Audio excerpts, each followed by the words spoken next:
මේ හිත හදා ගැනීම පිණිස මම තව කාරණාවක් සිහි කළොත් ඒක මම හිතනවා ඔය ළමයි ඒක හිතුවොත් හොඳයි කියලා. ඒ තමයි අපේ ජීවිතේ අපි වාසනාව කියලා හිතන්නේ ලැබීම. ලැබීම වාසනාවක් කියලා හිතනවා. නොලැබීම අවාසනාවක් කියලා හිතනවා. මම හිතනවා ඕක ඒකාන්ත කොට ගැනීම මිත්‍යා දෘෂ්ටිය. ඒ නිසා තමයි කෙල්ලෝ කොල්ලෝ යාළු වෙනකොට සතුටු වෙනවා. අතහැරලා යනකොට දුක් වෙනවා. දරුවන් ලැබෙනකොට සතුටු වෙනවා. දරුවන් ලැබෙනකොට දුක් වෙනවා. ඥාතින් අතහරිනකොට දුක් වෙනවා. ඥාතින් පිරිවර ගන්නකොට සතුටු වෙනවා. රක්ෂා ලැබෙනකොට සතුටු වෙනවා. රක්ෂා නැතිකොට දුක් වෙනවා. ඒක නැතිවීම කරුණ කියලා හිතනවා. ලැබීම වාසනාව. නමුත් මට කියන්න ස්වාමීන් වහන්සේ දැන් පටාචාරට හැම දෙයක්ම නැති වුණානේ. දරුවෝත් නැති වුණා, ගෙවල් නැති වුණා, ඔක්කොම නැති වුණා. ඒ නැති වුණේ ඇගේ වාසනාවටද අවාසනාවටද?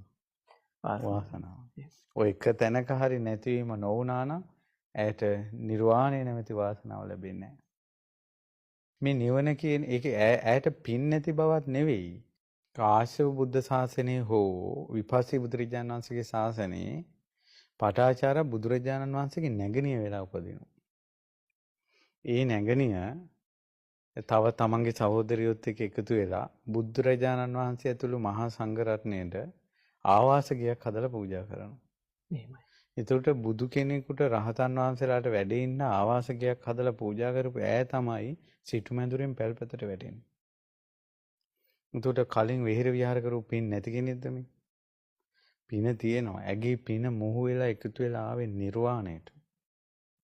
නිසා මේ නිකන් කොල්ලෝ කෙල්ලෝ නිකන් වද වේදනා විඳ විඳ දුක් විඳ විඳ ඇති උන්ගේ පින තියෙන වෙන පැත්තකට. ඒ මාවතට නොවන තාක්කල් විඳව ඉන්න වෙනවා. මේ කොල්ලෝ කෙල්ලෝ අතර ඉන්නවා. දැන් පටාචාරට තරම් නැස්පැත්තියක් වෙච්ච කෙල්ලෝ නෑනේ. අඟුලිමාලට තරම් මහා විනාශයක් වෙච්ච කොල්ලොත් නෑනේ. ඉතින් ඒ නිසා හේතුව තමන්ගේ පුණ්‍ය සංස්කාර තමන්ට කොහොමදත් හොයාගන්න බෑනේ.